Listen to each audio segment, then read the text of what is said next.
Bonjour et bienvenue à tous.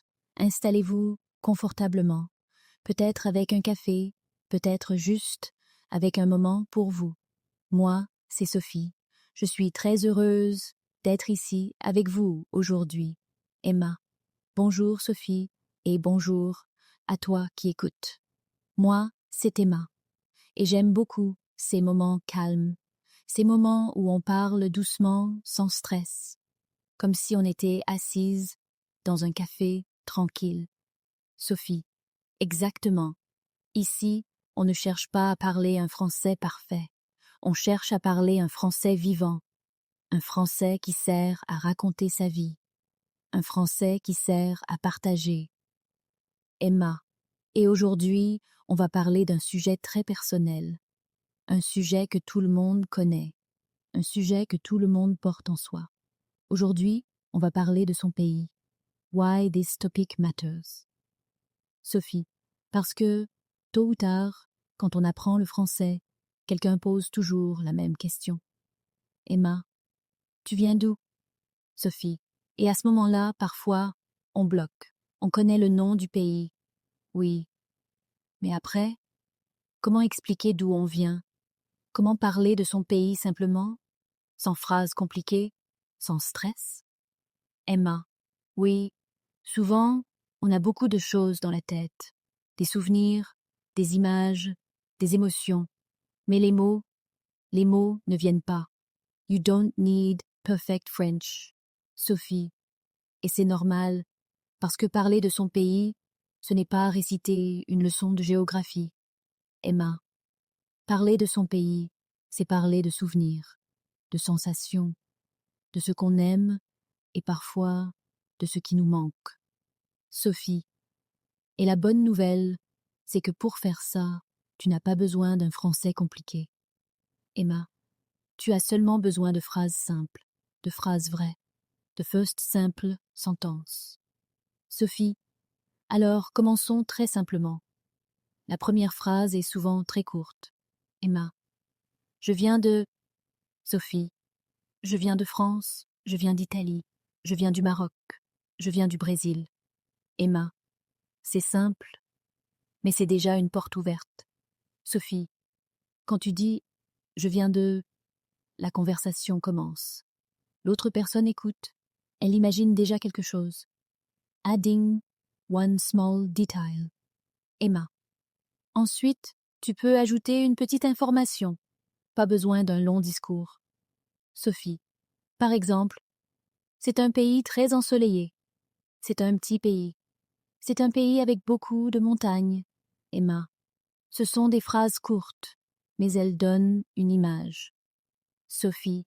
Et quand on donne une image, la personne en face commence à imaginer ton pays. Talking about feelings. Emma. Ensuite, on peut parler du ressenti. Et ça, c'est très important. Sophie. Par exemple, j'aime beaucoup mon pays. Mon pays me manque. Emma. Ces phrases sont simples, mais elles sont fortes. Sophie.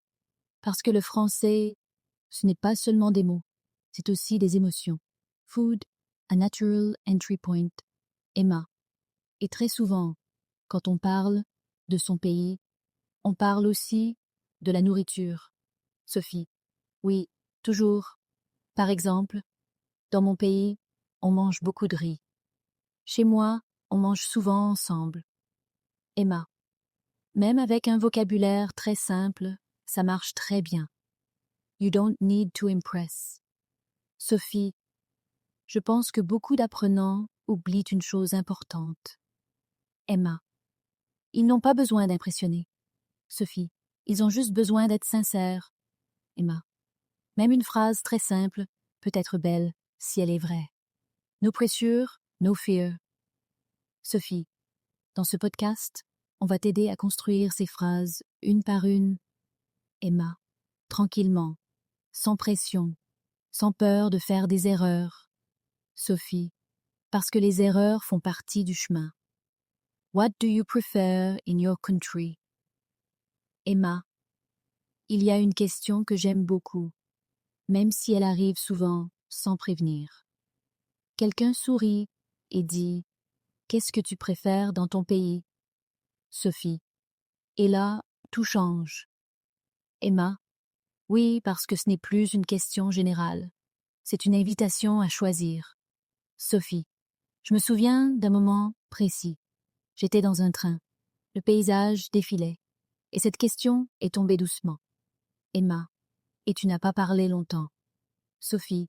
Non, j'ai juste dit les gens. Emma. Et cette réponse ouvre beaucoup de portes, de difficiles moments. Emma. Quand on parle de son pays, il y a souvent un moment délicat. Sophie.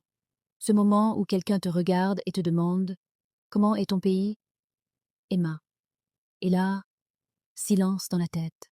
Sophie. On sait ce qu'on veut dire, mais les mots ne viennent pas. Choose one angle only. Emma. Alors aujourd'hui, on va rendre ce moment plus simple. Sophie. La première chose à comprendre, c'est que tu n'as pas besoin de tout expliquer. Emma. Tu choisis un seul angle. Sophie. Par exemple, le climat. Talking about climate. Emma. Le climat, c'est facile. Tout le monde comprend. Sophie. Dans mon pays, il fait souvent chaud. Dans mon pays, il fait froid en hiver. Emma. Ce sont des phrases simples, mais efficaces. Sophie. Et tu peux ajouter un mot personnel. J'aime ce climat. Ce n'est pas toujours facile. Emma. Et là, on ne parle plus d'un pays abstrait. On parle de ton pays. City hors village. Sophie. Un autre angle très courant, c'est la ville. Emma. Oui, beaucoup de personnes préfèrent parler de leur ville plutôt que de leur pays. Sophie. Parce que c'est plus concret. Emma. Je viens d'une grande ville. Je viens d'un petit village. Sophie. Et on peut ajouter une image. Il y a beaucoup de bruit. Tout le monde se connaît. Not textbook French. Emma. Tu vois, ce sont des phrases de tous les jours. Sophie. Pas des phrases de manuel. Emma. Et c'est exactement ça le français vivant. Comparing naturally. Sophie. Souvent, quand on parle de son pays, on compare. Emma. Mais comparer, ce n'est pas juger. Sophie. C'est observer. Emma. Dans mon pays, on mange plus tard. Dans mon pays, la vie est plus calme. Sophie. Ces phrases créent une discussion. Emma. Une chose très importante, le rythme. Sophie. Quand tu parles de ton pays, parle lentement. Emma. Prends ton temps. Sophie. Même les natifs aiment écouter quelqu'un qui parle calmement. Deux magic sentences. Emma. Et si tu cherches un mot et que tu ne le trouves pas, Sophie. Tu peux dire « Je ne sais pas comment dire ». Emma. C'est une phrase magique. Sophie. Elle te donne le droit de réfléchir. Émotion et nostalgia. Emma. Parler de son pays fait parfois venir des émotions. Sophie. La nostalgie, la fierté, parfois même la tristesse. Emma. Et c'est normal. Sophie. Tu peux dire simplement « Mon pays me manque ». Emma. Cette phrase est courte, mais elle est très forte. Sophie. Quand tu parles de ton pays en français, rappelle-toi une chose importante. Emma. Tu ne racontes pas le pays, tu racontes ton pays. Memories, images and personal meaning. Sophie. Quand on parle de son pays, ce que j'aime le plus, c'est que chaque personne raconte quelque chose de différent. Même deux personnes du même pays ne disent jamais exactement la même chose. Emma. Oui, parce que parler de son pays, ce n'est pas parler d'un lieu sur une carte, c'est parler de ce qu'on a vécu, de ce qu'on a ressenti, de ce qui nous a marqué. Sophie. Et souvent, sans s'en rendre compte, on commence par une image simple, une image qui vient naturellement. Emma. Par exemple, une rue, une place, une maison, ou même un bruit. Sophie. Je me souviens d'un soir d'été. J'étais loin de chez moi, assise à une terrasse. Quelqu'un m'a demandé, très simplement, « Ton pays, il ressemble à quoi ?» Emma. Et à ce moment-là, tu n'as pas parlé de frontières. Tu n'as pas parlé de chiffres. Sophie. Non. J'ai souri. Et j'ai parlé de l'air chaud, du bruit des rues, de la façon dont les gens parlent fort et rient encore plus fort. Emma. Et tu vois, sans t'en rendre compte, tu parlais déjà très bien de ton pays en français. Sophie. Parce que parler de son pays, ce n'est pas expliquer, c'est partager un souvenir. You don't need many words. Sophie. Je crois que beaucoup de personnes ont peur de ne pas avoir les bons mots. Emma. Mais elles oublient que la sincérité se sent, même avec peu de vocabulaire. Sophie. Même dire « ce n'est pas facile à expliquer » fait déjà partie de la conversation. Emma. Un jour, une auditrice m'a écrit « J'ai parlé de mon pays pendant 5 minutes, avec seulement des phrases simples, et c'était la première fois que je me sentais à l'aise. » Sophie. Et ça, c'est précieux, parce que la langue sert à ça, créer un lien. Distance and longing. Emma. Parfois, parler de son pays, c'est aussi parler de distance, être loin, regarder des photos, penser à une rue précise. Sophie. Et dire simplement « Mon pays me manque ». Surtout certaines choses, c'est suffisant. Emma. Il n'y a pas besoin d'en dire plus. Le silence après cette phrase dit déjà beaucoup. Sophie. Ce que j'aime dans ces conversations, c'est qu'elles ne sont jamais les mêmes, même si la question est identique. Emma. Parce que chaque personne porte son pays différemment. Parler de son pays en français, ce n'est pas prouver quelque chose. Ce n'est pas parler parfaitement. C'est simplement exister dans une autre langue, avec sa voix, son rythme et son histoire.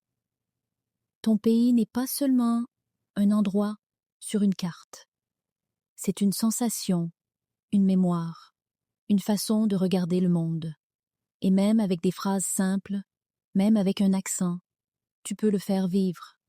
Si aujourd'hui tu oses dire une phrase de plus qu'hier, alors tu avances déjà. Doucement, naturellement, sans pression, parce qu'au fond, ce sont ces histoires sincères, imparfaites et humaines qui font vraiment vivre la langue.